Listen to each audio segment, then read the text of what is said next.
One इस video में हम लोग देखने जा रहे हैं कि अगर हमारा सब्जेक्ट इक्वेशन के दोनों साइड हो या इक्वेशन में एक से ज्यादा बार आए तो हम उसे रीअरेंज कैसे करेंगे, उसको एक्स का सब्जेक्ट कैसे बनाएंगे। इधर एक्स हमने एक जनरल टर्म लिया है, आप किसी भी वेरिएबल के को सब्जेक्ट बना सकते हो उसे रीअरेंज करके।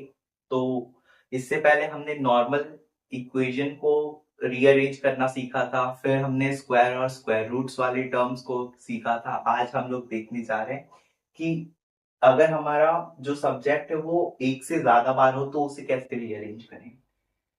मैंने इधर एक दो क्वेश्चन लिया है जिसमें आपको क्लियर समझ में आएगा। स्टार्ट करते हैं इस क्वेश्चन में। इस क्वेश्चन में क्या है हमारे पास, h plus x is equal to 4 plus a x. इसे हमें x का सब्जेक्ट बनाना है। बेसिकली x को एक साइड रखने की कोशिश करो। अगर इक्वेशन के दोनों साइड दिया है तो आप x को एक साइड लाने की कोशिश करो। बेसिकली मैं यहाँ देख सकता हूँ 4 प्लस ए एक्स है और यहाँ पे h प्लस एक्स है। तो मुझे एक साइड लाना है तो एक साइड से मुझे x को हटाना पड़ेगा। मैं बेसिकली इक्वेशन में माइनस एक्स कर रहा हूँ, दोनों साइड करना पड़ेगा मुझे। अब इक्वेशन क्या बनेगी, h is equal to 4 plus a x minus of x. Okay, x वाली टर्म एक साथ आ चुकी है, मुझे ये 4 इधर नहीं चाहिए तो मुझे 4 को भी हटाना पड़ेगा। मैं इसमें माइनस ऑफ 4 करूंगा और इस इक्वेशन में भी माइनस ऑफ 4 करूंगा। मुझे मिलेगा h minus 4 is equal to ax minus of x। Okay, ax minus x मैं इसको डायरेक्ट माइनस नहीं कर सकता क्योंकि यहाँ पे एक टर्म प्रेजेंट है जो कि है a। सिंपल मैं इसको फैक्टराइज कर सकता हूं। फैक्टराइज करने के लिए दोनों में क्या कॉमन दिख रहा है, x कॉमन है, मैंने x कॉमन निकाला और मुझे मिलेगा a। इसमें से x हट गया तो सिर्फ बचेगा a और इसमें सिर्फ x टर्म थी, वही टर्म बाहर चली गई तो इधर क्या बचेगा, सिर्फ 1। तो हमें फैक्टर मिला x इंटू a माइनस 1 और इक्वेशन के इस साइड है h माइनस 4। ओके, मुझे सिर्फ चाहिए x वाली टर्म एक साइड। तो मैं इसमें डिवाइड कर सकता हूं, पूरी इक्वेशन को a माइनस 1 से। मैंने डिवाइड कर दिया a माइनस 1 से दोनों साइड। हमें मिलेगा h minus of 4 by a minus of 1 is equal to x। x को हम लेफ्ट हैंड साइड रखेंगे तो x is equal to h minus 4 on a minus 1। Okay, तो ये इक्वेशन हमारी x की सब्जेक्ट बन चुकी है। हम इसे x के लिए सॉल्व कर सकते हैं। मूव करते हैं नेक्स्ट क्वेश्चन पे। t is equal to x plus 2 upon x minus 3। इस क्वेश्चन में क्या है, जो x है वो डिनोमिनेटर में हमें गिवन है, मतलब जो x वाली टर्म है वो डिनोमिनेटर में भी आ रहा है तो हमें उसका हटाना पड़ेगा। मैं क्या कर सकता हूं, मैं मल्टीप्लाई कर रहा हूं x माइनस 3 का दोनों साइड, x माइनस ऑफ 3।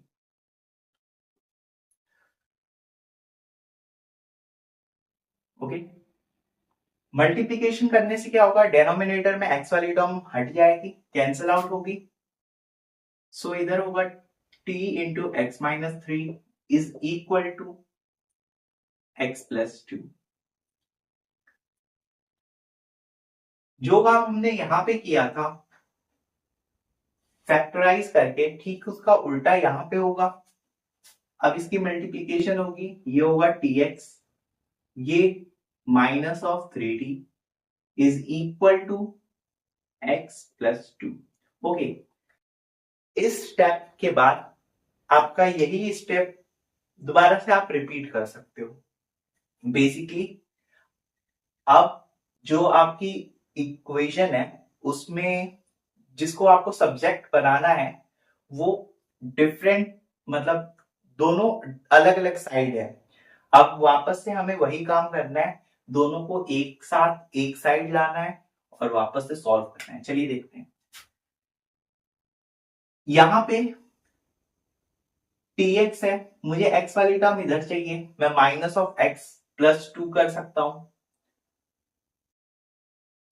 तो वैसे 2 को हटाने की कोई जरूरत नहीं है, तो सिर्फ माइनस ऑफ x कर रहा हूं मैंने इधर माइनस ऑफ x किया, इधर भी माइनस ऑफ x किया, ताकि इक्वेशन बैलेंस रहे। tx minus x minus 3t is equal to 2। इधर सिर्फ 2 बचा। अब मुझे 3t भी इधर से हटाना है। 3t को मैं कैसे हटा सकता हूं? प्लस ऑफ 3t ऐड करके। यहां पे क्या बनेगा? tx minus of x is equal to 2 plus 3t। Okay, इस इक्वेशन में x जो है वो कॉमन फैक्टर है, उसको हम कॉमन लें तो इधर बचेगा t minus 1 is equal to 2 plus 3t।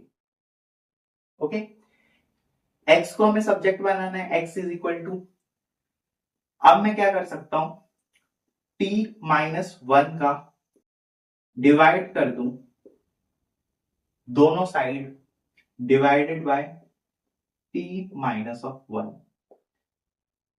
तो क्या होगा, क्या हमें ओरिजिनल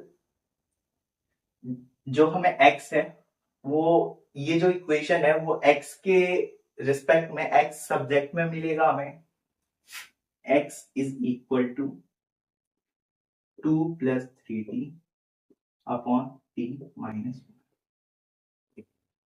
तो ये इक्वेशन बहुत ही इजीली रीअरेंज हो चुकी है। तो कैसा लगा आपको ये वीडियो, प्लीज कमेंट करें।